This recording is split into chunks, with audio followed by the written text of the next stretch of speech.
Good evening and welcome to Sunday evening on the Scottish Racing Podcast. We are here live tonight to go over AYR's card tomorrow, 26th of February. I am very happy to say I've been joined again by Rachel Watt. Rachel, how you doing, pal? Yes, really good. Thank you, Don. Looking forward to previewing some racing tomorrow at AYR. And we are almost 2 weeks away from Cheltenham. So even though we're previewing AYR, my main focus will be on Cheltenham in the next sort of couple of weeks. Looking forward to that. But obviously we've got AYR for you tonight. They're racing tomorrow. So yeah, getting ready to talk about the racing there. So no, all good. Hope you're well. I am looking forward to it. We've got this tomorrow. We've got more battle hurdles. Then, like you said, the big one's 15, 16 days away. So I'll be down for a few days myself. I can't wait for it. But for the time being, at least we've got a couple of, not a lot of runners tomorrow, but we've got a few decent races tomorrow and more battle next weekend. So yeah, a couple of things to keep us occupied in the meantime. Absolutely. Looking forward to Kelso next weekend. I'm heading there, so I'll be able to get some good content for the people that aren't able to make it. And hopefully it's tomorrow and next Saturday will be a good day's racing for everyone. Yeah, I hope so. I'm not sure if I'm going yet Saturday. I haven't passed it yet with the gaffer. I'll cross that bridge later on in the week and see where that gets me. Oh, I'm sure it's allowed. Well, I hope I'm allowed. Might have to take one of the kids, but I've no issues with that. That's always good fun. Absolutely. We'll get wired straight in, pal. So we start the 205 tomorrow, the new betting race with Coral Handicap Chase. It's a Class 4 handicap chase over 2.5 miles, 6 runners at the time of recording. Now, I'm very sweet on one here, Rachel. This will probably be my nap of the day. But before I come on to that, what's your thoughts here? I mean, it's quite a tricky race to pick. I mean, all the racing at AYR tomorrow is going to be quite tricky. Obviously, the ground's heavy at the moment. I don't think there's any more rain forecast. There's been a drying day today, so it might be a wee bit sticky in places. But I'm sticking with the favourite in this, Don, Nick Alexander's. I mean, he's a consistent performer. He has got a bit of a case of seconditis at the minute. He ran a good second last seen at AYR. That was over a shorter distance. But he finished behind Nettywell, who came out and won at Newcastle on Saturday. So that form's been boosted. He's versatile on all types of ground.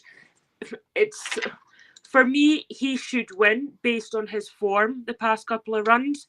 For me, he would be my nap of the meeting. He should win. Whether the races came a bit too soon for him. I mean, it's only been 13 days since we last seen him, and I think you tipped him up on the last time we looked at the racing at AYR. I did. I know this might sound a wee bit stupid, but I quite like Ardera crossing this as well. I mean, his form around AYR is just amazing. I mean, he's won there 9 times. When you look at the record of him, he's always underperformed before he's won a race. And then most people are surprised, well, how did he win that based on his previous runs? But for me, he can't be discounted at this sort of price and at a track we know he loves. But for me, Don, I'm sticking with the easy option and going for the favourite. I just think he's he should be winning this race on the mark that he is running on. Bruce Lynn takes off a handy £3. And for me, he's just the best thing in the race. But I would like to get your thoughts on him. Obviously, I know, like I've said, that you tipped him up in the last time he ran. Yeah. But he's just on form figures and on a track that we know he acts on. I think he's the worthy favourite, and yeah, he should be winning this. I couldn't agree more, Rachel. I've been keeping an eye on this Alexander horse, Travail d'Orfevre, and I put him up as a selection last time. I know we never had a pod for the last AYR meeting, but I did share our picks on social media that day, and I did put him up, and he was beaten by Nettywell, who is likely to probably get a mark of maybe not far off 130 after winning again at Newcastle on Saturday. There's no Nettywell in this race tomorrow, but he was also beaten by a 120 horse in Ballycoos, the race before that, who we'll come on to talk about in a bit, who's also running tomorrow. Bruce Lynn could be doing with getting himself back in the winner's circle. He's not had many of late, but I think this horse gets him there tomorrow. Of the rest, and apologies for the pronunciation, Fia Funid, that's probably nowhere near right, but we'll just go with it, was 7 lengths behind the selection last time. And over this distance tomorrow, I think it will be even further. Indian Louis might be a threat based on the Musselburgh win on New Year's Day, but he needs to drastically improve his last run. And even then, if he does brush up and he's jumping, I still think the selection's got him covered. You mentioned Ardera Cross. He's 13 now. He loves it round here. And even though he's got 30 lengths to find with the selection, he does tend to dip in and out. He has peaks and troughs. I wouldn't be confident that's going to be tomorrow. Nights in Venice is on his second run after a wind up, but is not from 12 over obstacles. And even though this race will probably take some getting tomorrow, I'd be more confident on him over further. And I think the other one's Jolly Nellery, we'll go with that, has been running in slightly better company than this. But his closest run to the winner has been 15 or 16 lengths off. So I couldn't be confident in this one either. I'm really looking forward to this tomorrow. I think that's a 5-pointer for me. I'm confident the selection does the business, so I'm glad to hear you're saying the same.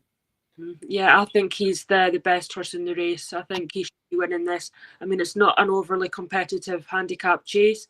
I think he brings the most form into the race with Netty Well boosting that form on Saturday at Newcastle. But I just want to point out there, Don, that even though Netty Well beat him last time out and came out and won, Netty Well's more a ground specialist type of horse on heavy ground. Yeah. Obviously, the two occasions that we've seen him win, the past two runs, it's been on soft, heavy ground. So not sure what to take much out of that form boost, but still it stands Nick Alexander's horse in good stead in this company, and I think he is the worthy favourite, and he should be winning this based on his handicap mark. Agreed. I think the Alexander horse will go well on the ground as well. Even though you've said there's not going to be any rain, I've had a look. It does look like it's going to be dry. It takes days for air to dry up, so we could see some stretched out fields tomorrow. But it will suit him, so I am very happy with that. Yeah, glad we agree on that one. Moving on to the 2:35 Coral Racing Club Join for Free Maiden Hurdle.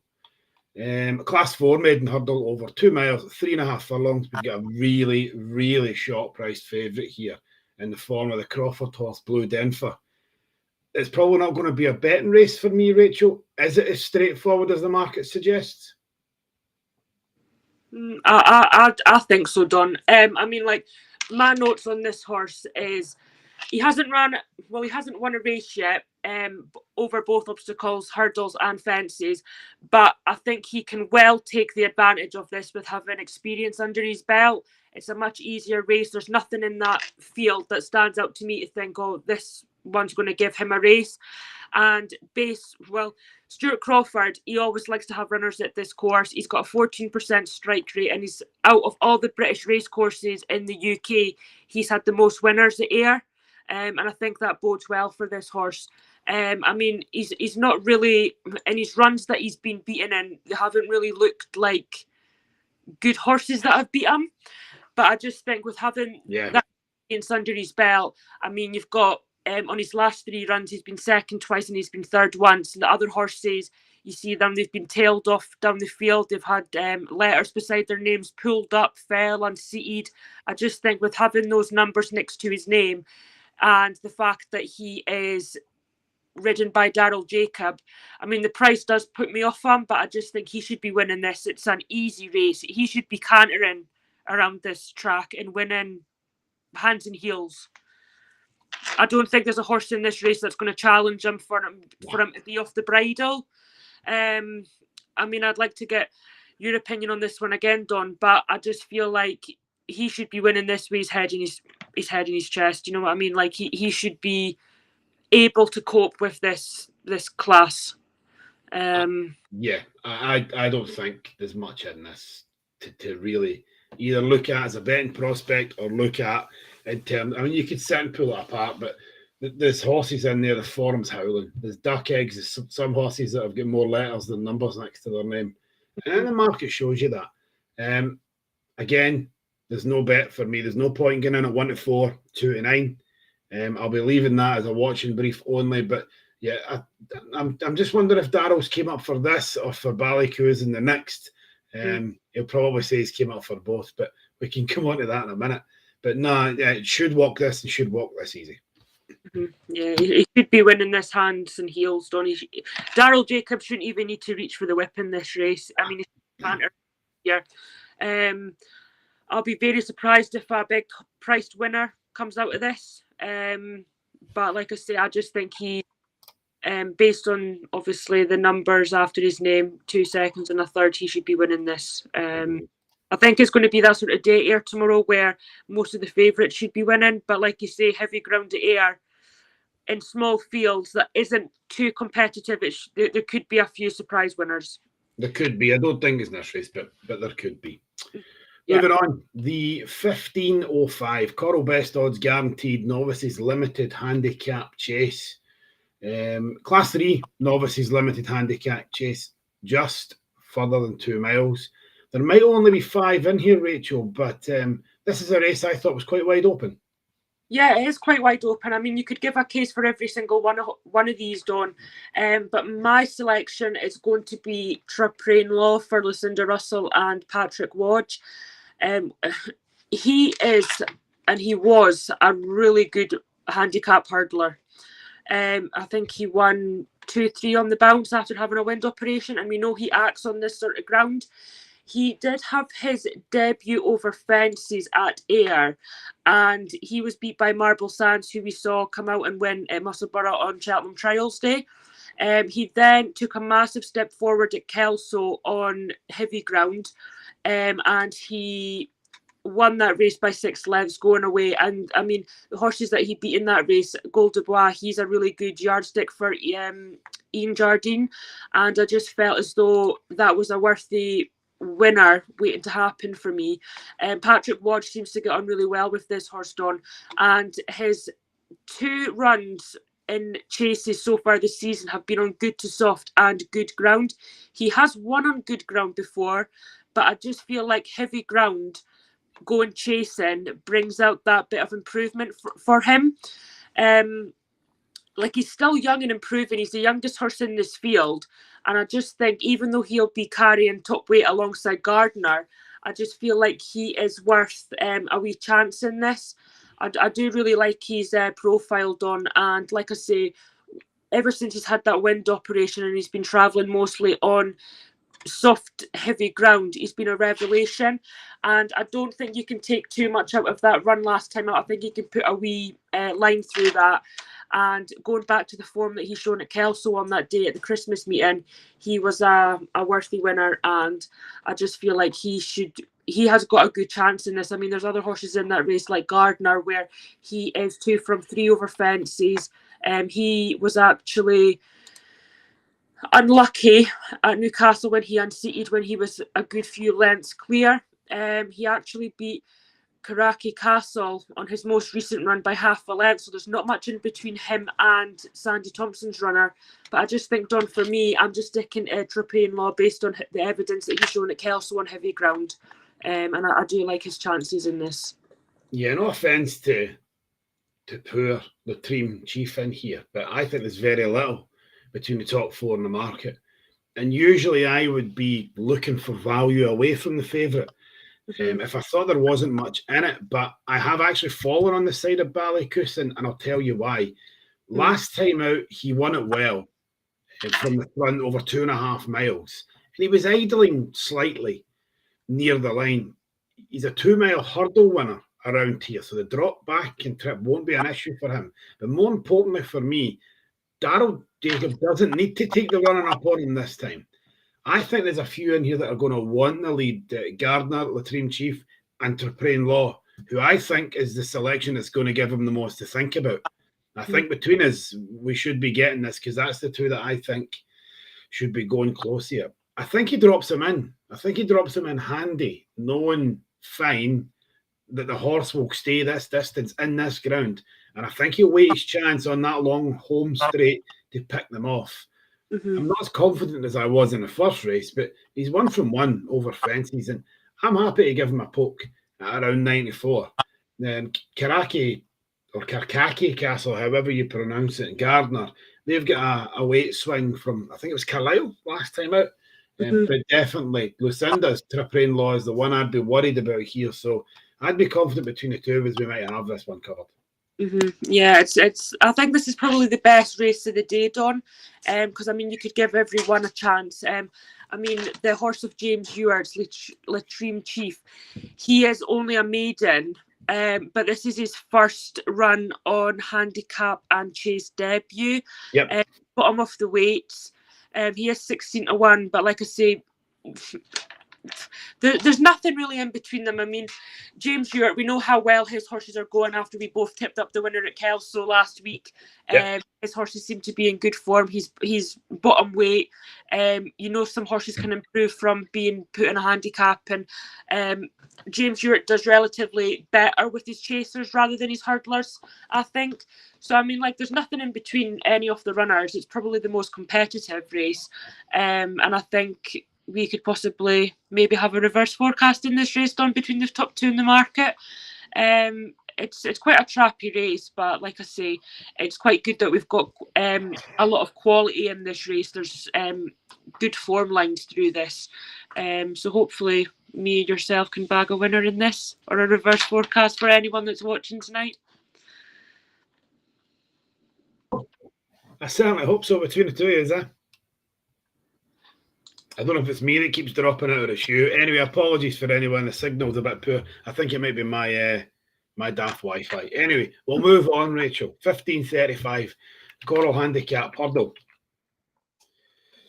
Another Class 4, another smallish field with, I think, it's 7 horses in at the moment.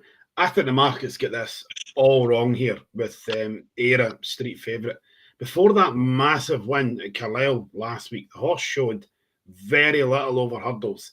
And the ground at Carlisle can get desperate when it's labelled as heavy. And sometimes you do get daft results like that thrown up. I do have one here I'm going to take this favourite on with. But before I come on to that, I'll go to you first, Rachel. Yeah. Now, you may think, Don, I'm being daft in this race. Not at all. I'm going to take an outsider in this at a bigger price, and I'm going with the top weight for Nicky Richards, Better Get Along. Now, if Ballet Coos wins the previous race, that will really boost this horse's chances in here. I mean, he's 13, he's carrying top weight, but Callum Bewley, when he's paired up with a Nicky Richards horse, he does really well to get the horse in front. Yeah. I wasn't expecting him to go on and win at AYR last time. I mean, I think everyone was looking at Done It Head for Ian Jardine. He was a good priced favourite in that race. And I know a lot of people in Scotland, mostly pundits, have put this horse in their trackers for this season. And he hasn't really backed up that form since we saw him. But I just think Better Get Along. He's quite a tricky horse because when he has a win, he doesn't necessarily back that win up straight away. But I just think that with him being a decisive winner here last time and sticking on gamely, even though he's gone up £5, I think it's well in his radar to cope with it. I mean, I might be speaking rubbish here, but it's quite a tricky race, and I want to see what you think who should be the favourite in this, Don. But I just think 9-1 on a likes the track. He's ran well here in the past. Yes, he's top weight and he's 13 years old and he may prove vulnerable, but I just think he's top weight for a reason. I don't disagree with you, right? Mm-hmm. What I'm going to say here is, and I'm going to look very silly tomorrow when Jackie Stevens' horse goes and romps up. I think Jackie Stevens should be 5th in the market. Right. Mm-hmm. 4 in behind it in the market, diving in at 4 to 5, 5 to 6 for a horse that had one head.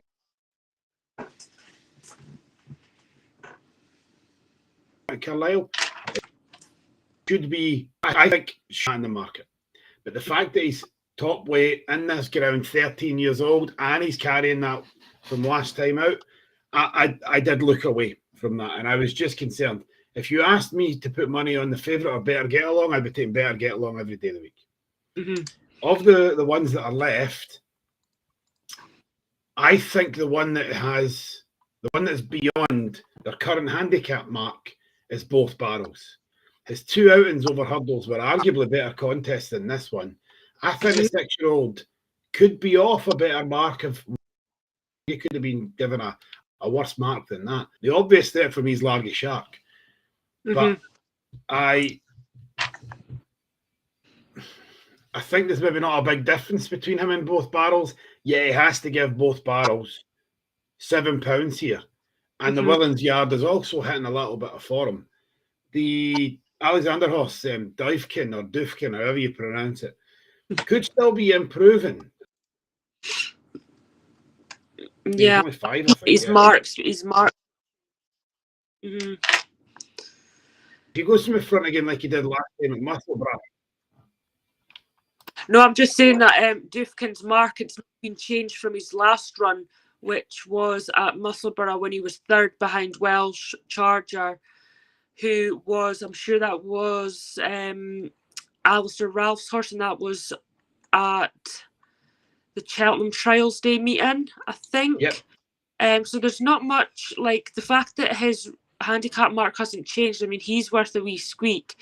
But he doesn't win very often, and for me that's a bit of a negative. I mean, he's consistent, don't get me wrong.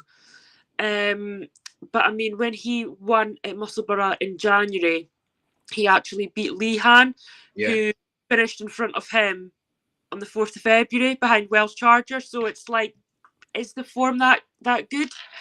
I think it's a really tricky race, Don. I mean, if you can back the winner of this, you're doing right. But I totally agree with you with the favourite and the fact that Ear Street, he's shown nothing this season, and then he goes and wins. Yeah. And even though he's at the bottom of the handicapper in regards to the weights, I just think looking at his price, I mean, he's went from 10 to 11s to evens to now 5 to 6, and I think people just lumping onto that, the fact that he won. Where the money's coming for Alexander's horse. The money's coming for the one we just spoke about. I'm worried about he does too much up front. I still think he's a little bit green and he's still learning a little bit. I think there's no other pace in this race that I can see, Rachel. I think Alexander horse goes for the front and does too much and sets it up for something else. And who that is, I don't know. The favourite might go and hose up again like he did at Carlisle. I'm more than happy to take 11 to 2 on Both Barrels and stay well away from 5 to 6. Yeah, 11 to 2 is a better price than 5 to 6 on a horse that's just came out and won. And he won that by 25 lengths at Catterick. At Carlisle. Yeah. I just don't know what happened that race. It just fell apart. Yeah. I just think there's other horses in this race away from the favourite that have got a much more of a each way solid chance. And I just think a horse that bolts up by 25 lengths that has shown nothing in previous starts, and people are just lumping on, I just think it's a bit risky, but agreed. Yeah, I do think so. I do like Better Get Along. I mean, he may prove vulnerable to the younger ones. And as we saw when he won here last time out, he did run from the he was up there with the pace, and he stuck on gamely. And I think if Ballycoos wins the previous race, that form will be boosted. Yeah. So I mean, I wouldn't write him off at 9 to 1, but I just think that there may be other ones in here that are just improving, and the top weight may just prove too vulnerable. But it's an exciting race to watch, and it's more just a sort of, it's a good race for the punters, because of all the good prices they're done. But yeah, that's my take on the race. Now, I'm looking forward to an interesting race anyway. We will move on to the 10 past 4 Coral. We're here for it. Novices hurdle. Another Class 4 contents, this time over 2 miles, 6 declared, to run, time recording. Where do you want to start here, Rachel? I'm going to start with the favourite here, Don, for Sandy Thompson, AYR Max. I mean, he was a decisive winner of a bumper and he's now been sent hurdling, so the trainer must think that he's shown enough to go hurdling straight after a bumper win. The ground shouldn't be a problem for him. He won at Carlisle on soft ground. It is quite tricky to know what to make of that race because what he beat that afternoon, I'm not sure if he beat anything that was like it that I mean, I just don't know what he beat that afternoon. If there's anything that's going to come out of that race and really put their stamp on something. I do think it's interesting that like he's been sent straight hurdling. He's open to progress. Sandy Thompson does relatively well at AYR. Ryan Mania takes on board. I'm not sure whether I'd take him evens. I think that's a wee bit like the previous race with Ayr Street. It's a bit too bold. The other one that I liked in here was Two Old Pals for Derek Fox and Lucinda Russell. He finished second on his 2 out in hurdle races and was behind a good horse in Blazing Shot Soldier, who finished third behind Jaguar last week at Carlisle. That's hard to knock the form given how well regarded the winner is. But heavy ground at Carlisle, the second is a mud lover for Nicky Richards. He relishes the mud and he pushed the winner all the way. He probably brings the most promise in this field on for Lucinda Russell. He's obviously got the hurdling experience. A few others have got like point-to-point experience, etc. The other Lucinda Russell runner, Dollar Collar. But I think top two in the market, I can see them finishing at near the front in this race. I think I would probably side with Two Old Pals based on the prices, but I do think that AYR Max, he's more open to progress. Bearing in mind that time when he won the bumper last time out, Lewis Dobb was riding him and he actually claimed £7 off him. So he will be running off a higher weight tomorrow. But I just think it's between the top two in the market here, Don. But I'm just the price of the favourites just sort of not really impressing me the most, if that's the right phrase to say. But I do think that it's between the top two. But we'll see your opinion on this. I tried to find something else in here. I did. I mean, I sat for a while and looked at this. And nothing piqued my fancy at all. I don't think I'll be having a bet. But what I will say is, and I think this is my only concern, Two Old Pals is a horse I know well. I backed it when it was a flat horse at Hamilton a few times. It won heavy ground August last year. Might have just made that up. When it was with Jim Goldie. Obviously, it's with Lucinda now over the obstacles. He was backed into favourite that last race at Newcastle. I think it was Newcastle anyway. I'll need to have a check. But then he was pulled out 10 days ago for unsuitable ground when it was heavy. Now, the Newcastle race that he was backed into favourite for, it was soft. And the race before that, he placed on heavy. I know what it was like 10 days ago. I know it was pretty attritional in Newcastle. But it's not going to be much prettier tomorrow. And it's too early to say he's going to be getting seconditis because it's only been 2 hurdle runs. But I'm wary. I'm wary of taking the horse. The fact that, like I said, was pulled out second. It's a bit rich me saying that, considering I've heavily backed a horse in the first, I think, who's finished second 3 or 4 the last few times. But anyway, last 3 or 4 races. I probably won't be having a punt, but what I will say is, if you're going to put this horse out here and Sandy thinks this is a decent hurdler, I'm glad it's Ryan that's on board. Now, Ryan's back in a wee vein of form again. He's had a few winners this week. So has Sandy. I was quite confident, actually, Sandy had the winner of the AYR on Saturday, but I was very wrong with that in Flower of Scotland. But you can still say Sandy's Yard are still on a bit of form at the now. If gun to my head, I'd have probably be throwing in AYR Max. But for this race, for different reasons, much like the second race, I probably won't have a punt, but if you asked me to, that's where I would fall. It would be Thompson's runner, AYR Max.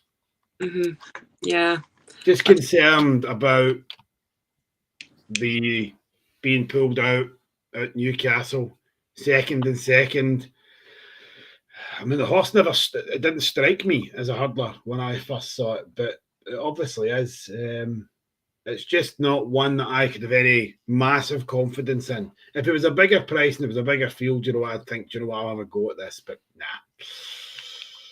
I'll be interested to watch it, but probably not for betting purposes, pal. Yeah. It's just a stage racing, isn't it? It's just there's horses in here, like on the whole race car. You're not sure on, aren't you? Yeah. Raffy race meeting tomorrow, but I mean, it's yeah. We'll move on. We'll just let that race go.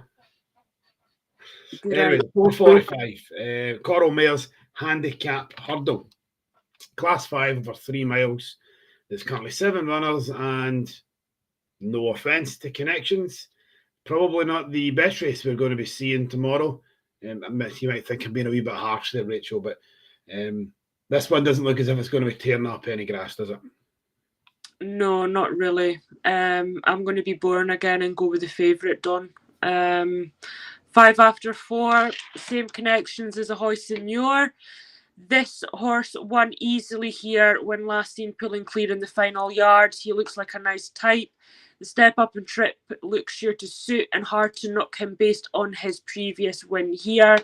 I think the step up and trip will suit after he won by 6 lengths over 2.5 miles last time out on soft ground. I like his credentials and his profile, Don. I mean, he's relatively unexposed. He's won twice, I think, but I just think, based on the fact that Patrick's still keeping the ride on him, he's taken off a good £3. That should play into his strengths going up to 3 miles on slightly deeper ground. There's nothing in here that's catching my eye. I just want to give a wee shout out to Rose Dublin's horse. I mean, I put up Rose's horses all the time, but it's not my selection, and probably now I've said that it'll come out and win. But Wild Polly. Now, Dylan Johnston, he was based with Rose as a conditional last year. I mean, he's still a conditional, but last year he rode a lot of winners for Rose, and he was so unlucky on Saturday to get beat on Al Dancer. Yeah. The 3 mile handicap chase, and I was like, go on, Dylan. Like, I wanted him to win. And I actually had £5 each way on forward plan. So I'm like, why am I tipping up Dylan here now? He's going to hate me for this. But I just think Wild Polly, she's won round here before. She is a mudlark. She did go chasing last year and it just didn't seem to play to her strength. She's back hurdling. She's had 2 runs this season. She was beat 19 lengths on her seasonal debut at Newcastle, but then she was only 7 3/4 lengths behind the winner and the favourite in this race, 5 after 4. But I just think she was a winner here, I think, or no, she might not have been, or she's been placed at this track over 3 miles. Wild Polly. Wild Polly, yeah, she's won it here. Yeah, she's won at AYR over 2.5, but she's been placed over 3 miles at AYR. Yeah. And I just think she's the type of horse now that she's 10 years old. It's just taken a bit longer to get her fully wound up. And this is only Dylan's ride of the day. Now, he's now based down in Ollie Murphy, so the fact that he's travelling up for this one ride.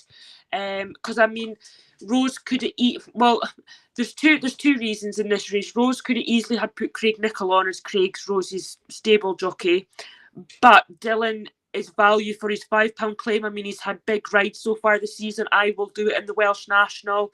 Al Dancer, he rode Al Dancer in the big 2.5 mile chase at Cheltenham on New Year's Day. He's getting more rides. He had a treble a few weeks ago. So maybe the fact that Wild Polly's carrying top weight, they just think that the £5 will come in handy. But Dylan knows this horse from when he rode at Rose's and worked down in Rose's last year, so he knows the horse inside out. But I just think, Don, is she going to make up the 7 1/4 lengths after being beat by 5 after 4 at AYR last time out? But then again, we're stepping up to 3 miles this time.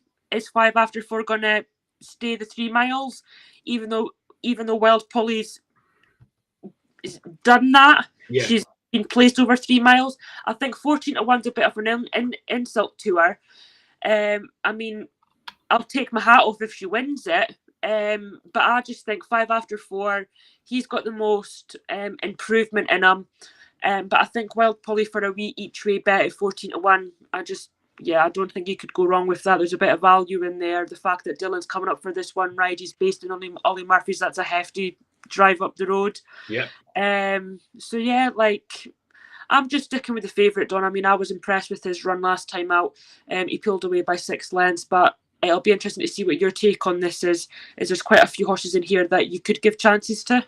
So I'm probably going to end up in the same horse that I actually backed last time out here. But before I come on to that, I found it interesting, the Racing Post comments on Similar Story, that it looked like the horse was going to be better for 3 miles. Now, the horse might be better for 3 miles. I've just not saw a great deal on Stuart's horse yet for me to have any confidence to be rolling in at 6 to 1. And anything underneath that, if you really forced me, the one I would go is Wild Polly. I don't fancy Gypsy's Secret. I don't think Not Staying Long. I don't think any of the form in there is solid. And it's carried. There's a big weight differential. There's 3 horses carrying 12 stone. Mm-hmm. And then the rest of them are all carrying 10 something, or apart from the favourites, 11, 13. So kicking the ass off 12 stone, right? That last race was a conditional jockeys race. So both William Maggs and Patrick got to carry their £3. Mm-hmm. This isn't. So Patrick still takes his £3. William Maggs is back to his £7 claim. Joie de Vivre is getting an extra £4. But if you take that into the handicap shift as well, Joie de Vivre is £11 better off with 5 after 4 here. Mm-hmm. And as much as I don't think 5 after 4 is going to have an issue with the 3 miles, I think it really plays into Joie de Vivre's wheelhouse a bit better. He's a stone less the Todd Hunter runner than what Lucinda's horse is going to have to take tomorrow. So I fell between the two of them. There wasn't anything in here that was tickling me at all. And I thought 5 to 1, wee bit miffed there's not 8 horses in here. I'd love to have a little. And that's just being greedy because I know the price. But I'm more than happy to be taking the 5s about Joie de Vivre than I am 11 to 8 on 5 after 4. And I think 6 to 1 for Similar Story doesn't represent the market. I also think some of these prices underneath should be much bigger than that. I think you'll see this market shifting in the morning, and I think you will see some drifts, and you will see some changes to the. There'll be a gap, I think, a bigger gap in the morning. Not necessarily between the first and the second favourite, between the second and third favourite. I think there's going to be a bit of movement. We'll see what happens, but for me, Willie Maggs, Martin Todd Hunter, that's where I fell. Mm-hmm. I mean, I've just seen there, Don, that Wild Polly, she's getting headgear enlisted. So whether that's cheek pieces, whether First time pieces. First time cheek pieces, yeah. So, I mean, that might give her a wee bit of a boost or a kick up the backside, really. So maybe just the headgear being enlisted and Dylan's claim. I think 14 to 1, like I've said, is a bit of an insult. We know she runs well at the track. She's been placed.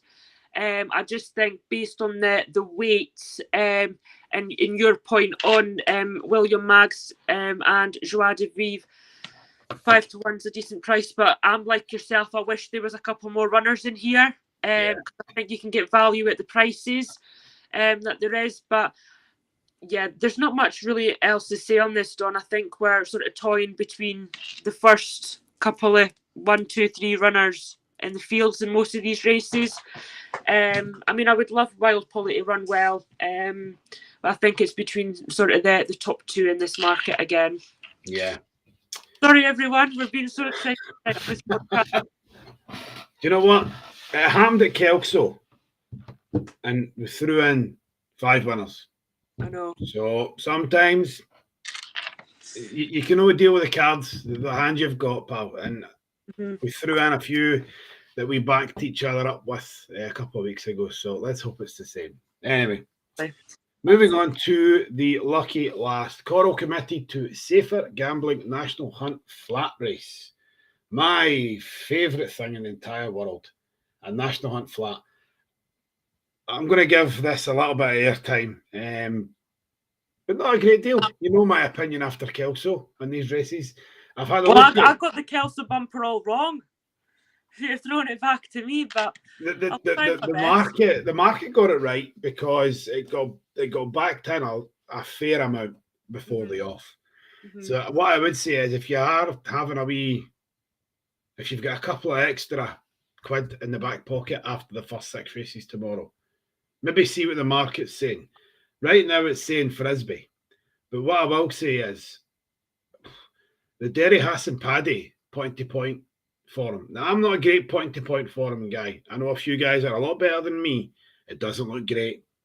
Red Ned has come out and placed in a flat race. His point-to-point form's even worse.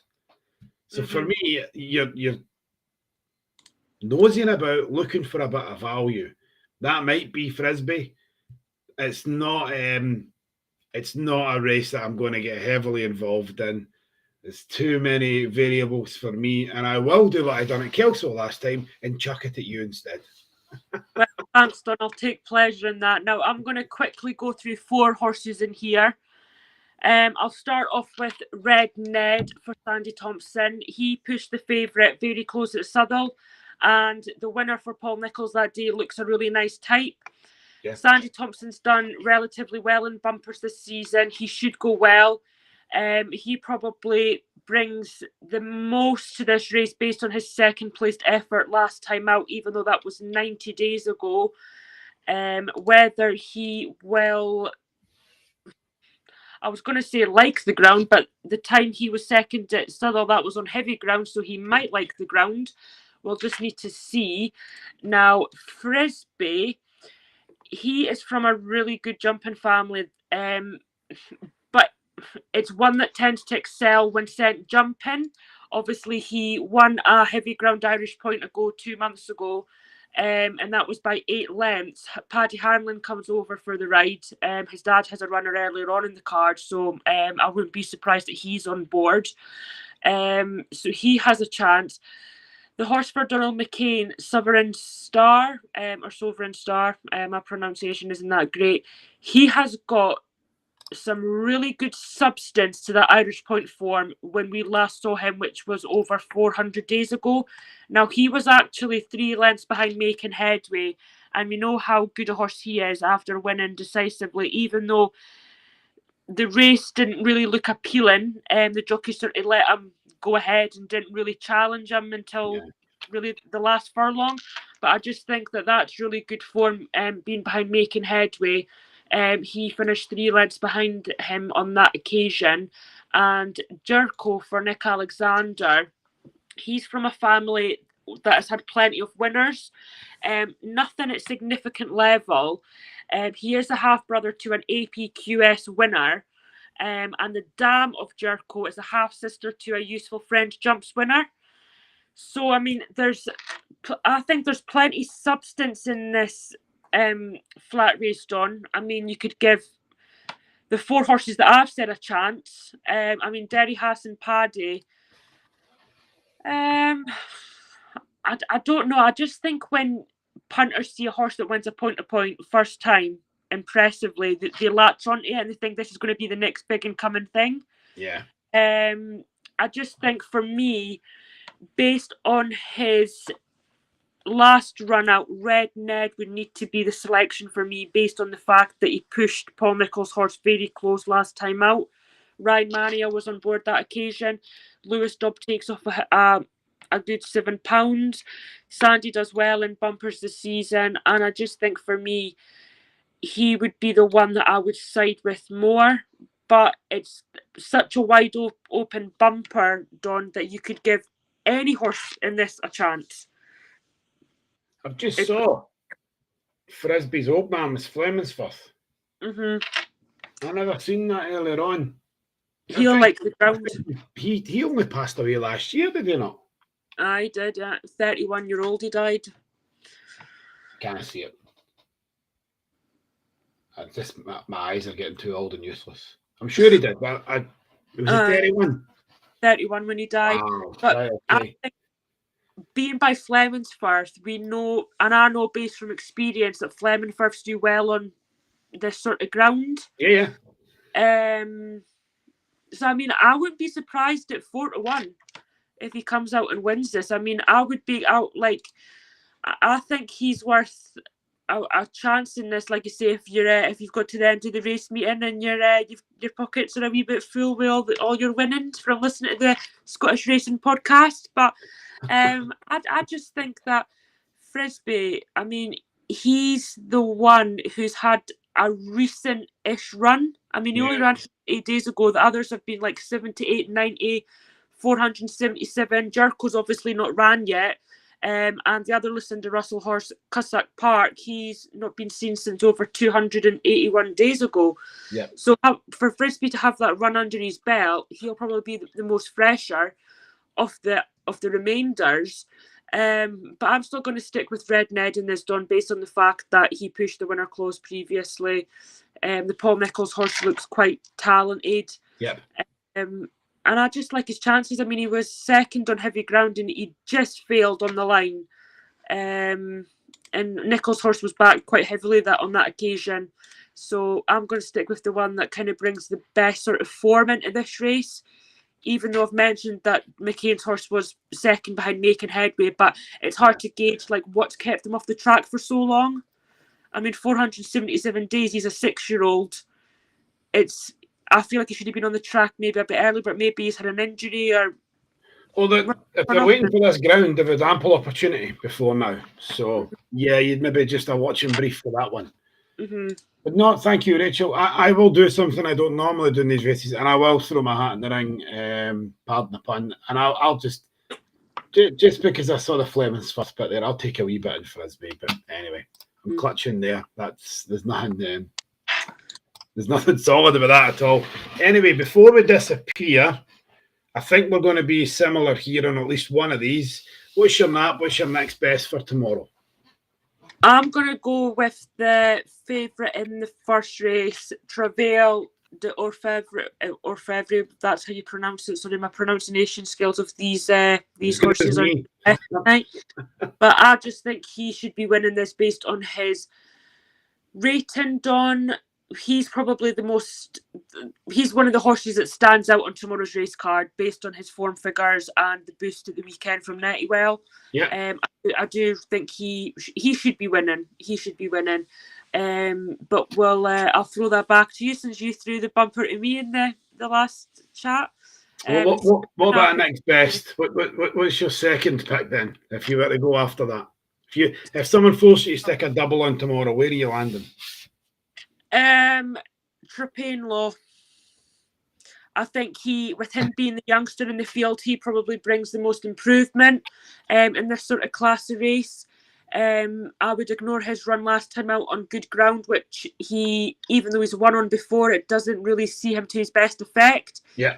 He's a sort of horse that likes to get his toe into the ground. And for me, 11-4, Patrick taking £3 off, returning to AYR where he's won before.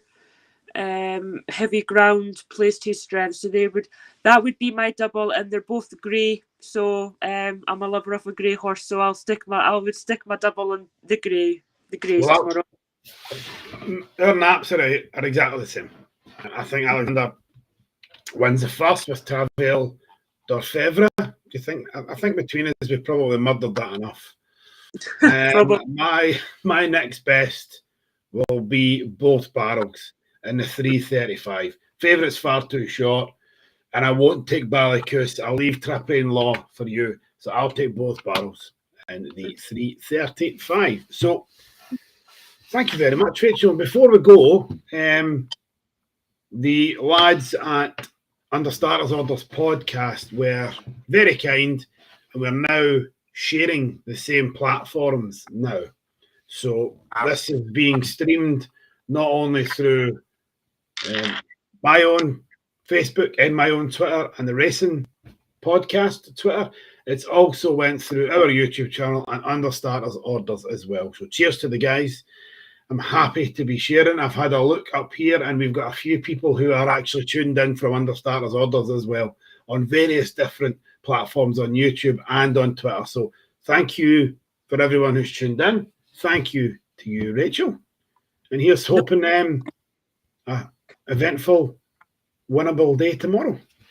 Hopefully, and I'm sure we'll all see you again on Friday evening for the podcast at Kelso. I'm really looking forward to that day. I think it's going to be an absolute belter of a day. Agreed. I'll be there myself taking some content for my followers and the followers for the Scottish Racing Podcast, as well as other followers on Kelso Racecourse's social media pages. So no, I'm really looking forward to that, Dawn. I think it'll be an amazing day, and I'm looking forward to doing a wee bit of a preview for you guys on Friday evening. So looking forward to that. I'm counting down the days. I just wish it was like Thursday night tomorrow so I could get myself all prepped and ready for the podcast on Friday. I'm looking forward to it. More Battle Hurdle's a great day. A Really day that's been quite fruitful in the past, so let's hope we get another one this weekend, Dana. Oh, hopefully, but hopefully the tips that we've provided everyone tonight, the winnings from that can go on to Kelso on Saturday, and everyone has a good week ahead for them.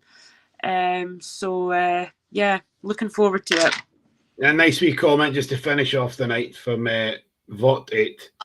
Thank you guys, good listen. No, thank you very much for listening in, and everybody else that was in. Have a good week, guys, and we'll see you on Friday. Yep, thank you everyone for listening and tuning in, and we'll see you on Friday evening. Thank you, Rachel. Take care. Thanks, John.